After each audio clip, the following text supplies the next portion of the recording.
And what did Jesus say to them? Peace I leave with you. My peace I give to you. And while bodily I am going away, I will stay present with you spiritually, and you will know me because the Holy Spirit, my presence will be here with you. And that empowered them. That strengthened them. That bolstered them up. And they were able to stand in front of this crowd of thousands of people and proclaim the gospel. God is with you, and God is present to you. So present that it's as if you are breathing the same air that Jesus breathed. Well, the crowd tried to shout them down. And so then Peter stood up. Peter? Come on. Of all the disciples they could have picked a better one than Peter to stand up, right? I mean, 7 weeks ago, what was Peter doing? He was denying that he even knew Jesus. He denied Jesus' presence in his life multiple times. People said, weren't you with Jesus? And he said, no, I don't know him.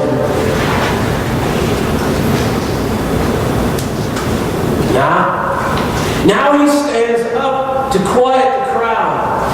And how does he respond to them? Well, he had a lot of options, just like we do when people try to shout us down. First option is we can run away and hide and cower. Of course, the other option is try to shout louder than they shout. Doesn't sound very Jesus-like. But a lot of people in Christendom do it. But what did Peter do? Peter read the Scriptures. Peter read the Scriptures. He read the prophecy of Joel to the people.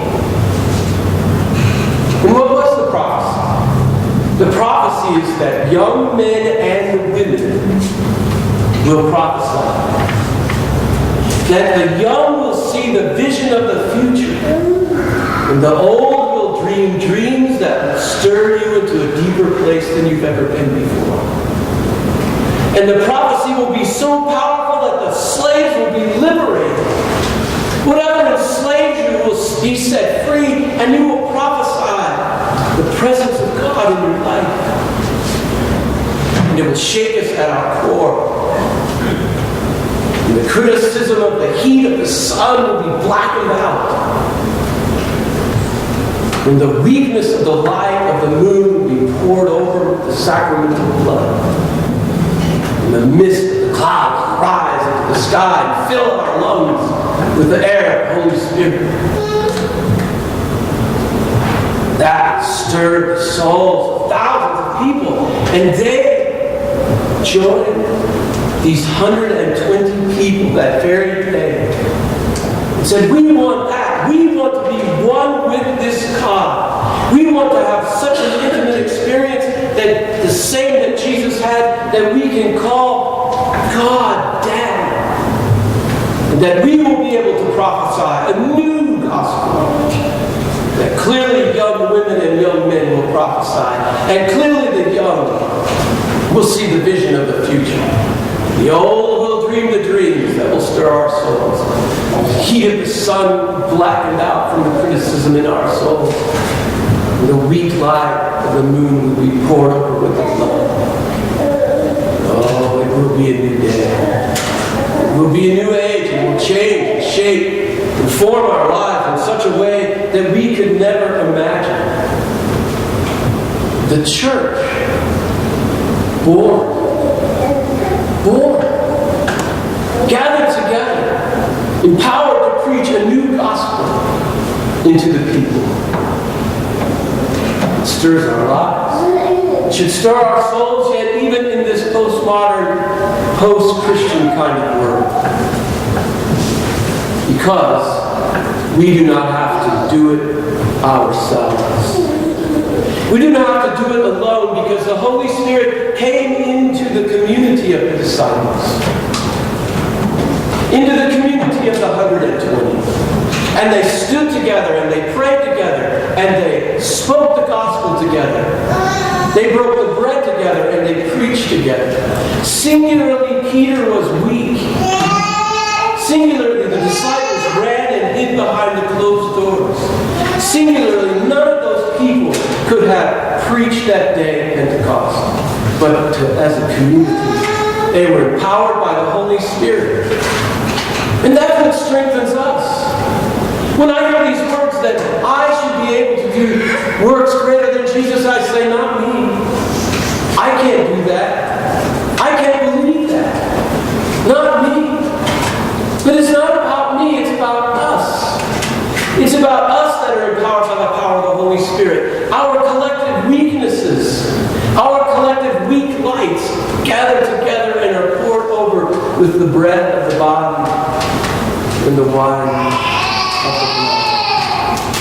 And they don't see our weak moon lights anymore. They see the blood red of Jesus, who is Christ.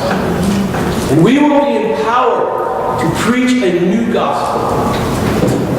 We will see visions for the future.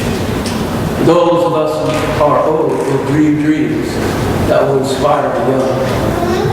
And even those of us that are enslaved by whatever holds us back, we will be liberated to prophesy a new gospel that the world needs to hear.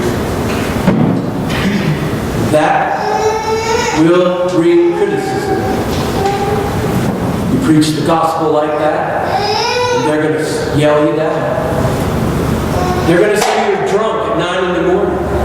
They're going to say you're full of it. They're going to say you're irrelevant.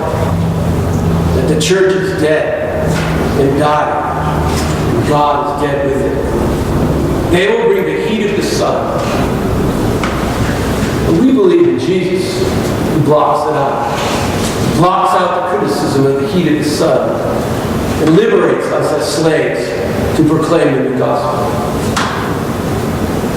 Now here at St. Augustine's in our St. Bridget's community, we are called to be a people of vision, a people of prayer and discernment and hospitality. Even something as simple as that, the heat of criticism will bear down upon it, because we will try to speak the new gospel into people's lives. The question is, do we collectively have the courage? Collectively have the courage to believe that we can do something greater than Jesus, because Jesus has given us His spiritual presence in the Holy Spirit. Do we believe?